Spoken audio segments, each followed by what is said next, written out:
नमस्कार। खुद को राष्ट्रवादी सरकार कहने वाली मोदी सरकार ने चंद्रशेखर आजाद, रामप्रसाद बिस्मिल, सुभाष चंद्र बोस, राजगुरु, अशफाकुल्लाह खां इन जैसे स्वतंत्रता सेनानियों को भारत रत्न नहीं दिया, अपनी ही पार्टी के नेता लालकृष्ण आडवाणी को भारत रत्न दे दिया है। भारत रत्न भारत का सर्वोच्च नागरिक सम्मान है दोस्तों। ये राष्ट्रीय सेवा के लिए दिया जाता है। आडवाणी का जन्म गुलाम भारत के कराची में हुआ।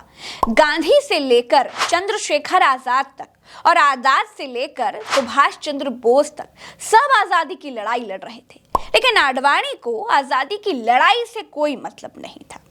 1942 में जब भारत आजाद नहीं था, तब आजादी की लड़ाई में योगदान देने की जगह 1942 में आडवाणी आरएसएस के वॉलंटियर बन गए। भारत रत्न देश की सेवा के लिए दिया जाता है। देश के लिए आडवाणी का योगदान क्या है वो भी आप देख लीजिए। आडवाणी का देश के लिए योगदान ये है कि वो महज 14 साल की उम्र में संघ में शामिल हो गए। उनका देश के लिए योगदान ये है कि उन्होंने लंबे समय तक संघ के प्रचारक के तौर पर काम किया। उनका देश के लिए योगदान ये है कि साल 1947 में जब देश आजाद हुआ तो लालकृष्ण आडवाणी पाकिस्तान में थे। इस आजादी का जश्न वो मना नहीं सके। उनका देश के लिए योगदान यह है दोस्तों कि पार्टीशन के समय हिंदू होने के नाते उन्होंने पाकिस्तान छोड़ा। उनका देश के लिए योगदान यह है कि वो बीजेपी के संस्थापक सदस्य हैं। उनका देश के लिए योगदान यह है कि साल 1980 में बीजेपी के गठन के समय वो भी पार्टी में एक मजबूत पिलर रहे। उनका देश के लिए योगदान यह है कि वो बीजेपी के सबसे लंबे समय तक अध्यक्ष रहने वाले नेता हैं। उनका देश के लिए योगदान यह है कि उन्होंने हिंदू मुसलमान करने में कोई कसर नहीं छोड़ी। उनका देश के लिए योगदान यह है कि उनके उकसावे और रथ यात्रा के बाद बाबरी मस्जिद टूट गई। उनका देश के लिए योगदान यह है कि उन्होंने राम मंदिर बनाने के लिए और अपने चुनावी फायदे के लिए सोमनाथ से अयोध्या तक रथ यात्रा निकाली। उनका देश के लिए योगदान यह है कि वो डेप्यूटी प्रधानमंत्री रहे। आडवाणी के ये सारे योगदान देश के लिए योगदान नहीं, उनकी अपनी पार्टी के लिए योगदान है और इसीलिए उनकी अपनी पार्टी ने उनको भारत रत्न दे दिया। देश के प्रधानमंत्री नरेंद्र मोदी जी राम मंदिर के उद्घाटन में आडवाणी को लेकर नहीं आए। राम मंदिर का उद्घाटन करने के असली हकदार आडवाणी ही थे। चारों तरफ बड़ी थू-थू हो रही थी। बीजेपी के भीतर का बुद्धिजीवी वर्ग भी नरेंद्र मोदी की आलोचना कर रहा था।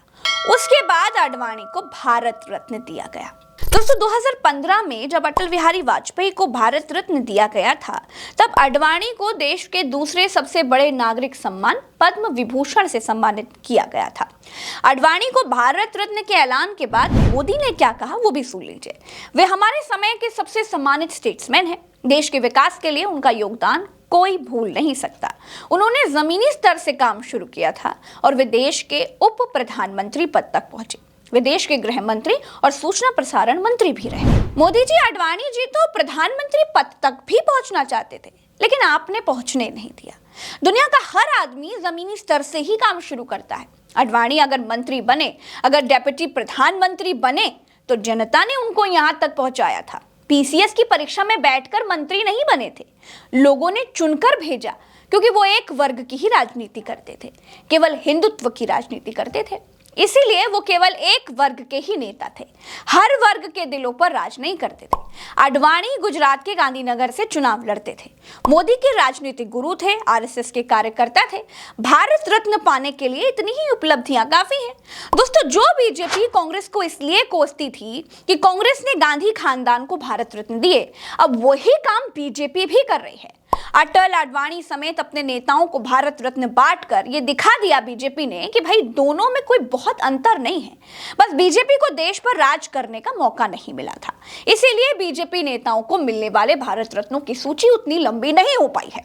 अभी सावरकर, गोडसे और बहुतों की उम्मीद है कि उनका भी नंबर आएगा। दोस्तों, भारत रत्न सम्मान को पाने वाले को कैबिनेट मंत्री जैसा प्रोटोकॉल मिलता है। राष्ट्रपति, उपराष्ट्रपति, प्रधानमंत्री, उप प्रधानमंत्री, मुख्य न्यायाधीश, लोकसभा स्पीकर, कैबिनेट मंत्री, राज्यपाल, मुख्यमंत्री, पूर्व राष्ट्रपति, पूर्व प्रधानमंत्री, पूर्व मुख्यमंत्री, संसद के दोनों सदनों में विपक्ष के नेता के बाद उनको जगह मिलती है। भारत रत्न जिसको मिलता है वो व्यक्ति हमेशा देश के लिए वीआईपी हो जाता है। दोस्तों, इस सम्मान को पहले मरणोपरांत देने का प्रावधान नहीं था, लेकिन 1966 में इसे बदल दिया गया। ये जरूरी नहीं है कि भारत रत्न सम्मान हर साल दिया जाए। ये केंद्र सरकार पर निर्भर करता है कि वे ये सम्मान दें या ना दें। एक साल में 3 लोगों को भारत रत्न सम्मान दिया जा सकता है। 2011 में खेलकूद के क्षेत्र में असाधारण उपलब्धि प्राप्त करने वाले खिलाड़ियों को भारत रत्न से सम्मानित करने का नियम जारी हुआ। खेल के क्षेत्र से भारत रत्न लेने वाले पहले खिलाड़ी सचिन तेंदुलकर बने। भारत रत्न से सम्मानित पहली भारतीय महिला इंदिरा गांधी थी। वो इंदिरा गांधी जिन्होंने पाकिस्तान को नाको चने चबवा दिए। वो इंदिरा गांधी जिन्होंने बेहद नाजुक स्थितियों में पूर्वी पाकिस्तान को खत्म करके बांग्लादेश बनवा दिया, जिनको आयरन लेडी कहा जाता था। भारत रत्न के बारे में कोई लिखित प्रावधान नहीं है कि ये केवल भारतीयों को ही दिया जाएगा। 1987 में विदेशी मूल के पहले व्यक्ति खान अब्दुल गफ्फार खान को भारत रत्न से सम्मानित किया गया था। साल 1990 में नेल्सन मंडेला को भी भारत रत्न से सम्मानित किया गया। मदर टेरेसा को भी भारत रत्न दिया गया था। दोस्तों, भारत रत्न पाने वालों को इनकम टैक्स न भरने की छूट दी जाती है। साथ ही वो संसद की बैठकों और सत्रों में भाग ले सकते हैं। भारत रत्न पाए हुए व्यक्ति को हवाई जहाज, ट्रेन या बस में निःशुल्क यात्रा की छूट दी जाती है। भारत रत्न से सम्मानित व्यक्ति अगर किसी राज्य में घूमने के लिए जाते हैं तो उन्हें राज्य अतिथि का दर्जा मिलता है। दोस्तों, इस वीडियो में इतना ही। चलते हैं। नमस्कार।